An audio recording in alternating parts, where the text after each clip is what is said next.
தேனி அருகே எல்இடி விளக்குகள் அமைப்பதில் முறைகேட்டில் ஈடுபட்டதாக கூறி திமுக பேரூராட்சி தலைவரிடம் திமுக உள்ளிட்ட 14 வார்டு கவுன்சிலர்கள் வாக்குவாதத்தில் ஈடுபட்டனர்.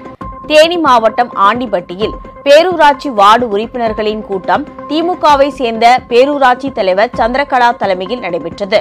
கூட்டத்தில் 591 எல்இடி விளக்குகள் அமைப்பதில் வார்டு கவுன்சிலர்கள் ஒப்புதல் இல்லாமல் பேரூராட்சி தலைவர் போலியாக தீர்மான நகலை பதிவேற்றம் செய்து முறைகேடு செய்ததாக புகார் கூறப்பட்டது. இது தொடர்பாக திமுக உள்ளிட்ட 14 வார்டு கவுன்சிலர்களும் தலைவரிடம் வாக்குவாதத்தில் ஈடுபட்டனர். இதனால் அங்கு சிறிது நேரம் பரபரப்பு நிலவியது.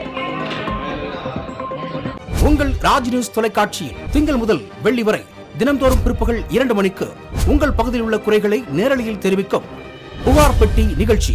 பங்கு பெறுங்கள், பயனடையுங்கள், காணத் தவறாதீர்கள்.